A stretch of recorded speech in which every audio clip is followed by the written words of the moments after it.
Well, the session was primarily to have our community at large come into and see what is really happening inside our mosques in the region, so that they can see for themselves what we do in the mosque and meet with the people who run the mosque and ask questions they may have about the mosque or the Muslims or the recent controversies. So this was our way of opening up to the community at large and giving them an opportunity to see for themselves what we do in the mosque and ask questions. What was the reaction from the public? The reaction has been great. We had 3 open houses today, and I went to all 3 places, and this is my 3rd stop today. And as you can see, that the mosque is full of our neighbors and friends who have come in to educate themselves and educate us about what the questions they have in their mind. What are some of the biggest concerns coming from folks about the Muslim religion? I think the biggest questions have been in relation to what the basic knowledge of Islam is. What is the basic roadmap for Muslims?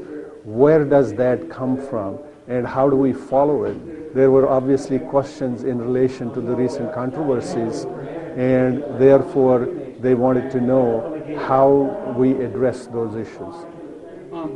To talk about a little bit those, you guys, where are you guys at with the I don't know if you can even answer this, with the World Trade Center site? And right. How do you guys feel the about that? Cultural center next to the World Trade Center.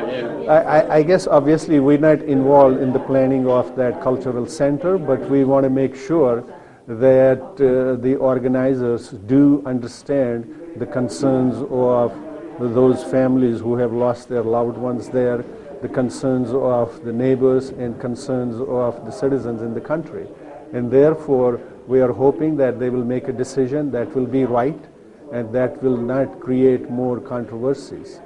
How do you get on to the public? Because obviously you got people in here that are willing to listen to you. There Right. is a lot more people out there that aren't Right. willing to listen to you. Right. There's a lot of people out there that look at Muslim people and see there are people strapping bombs to their bodies, running planes into buildings.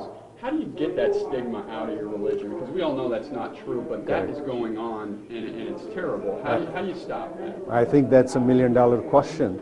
Obviously, we cannot do it alone. We need the help of our neighbors. We need the help of the media so that we can get the right message out. We try to do it as much as possible, but I know that we are not doing enough. We need to do a lot more. We need to go out into the community a lot more. We need to open up ourselves a lot more. We need to open up our religious institutions and mosques a lot more so that there is absolute transparency. We have a lot of work to do. But we cannot do it alone. If we don't have help from our neighbors, if we don't help from the media, I don't think we can do it alone.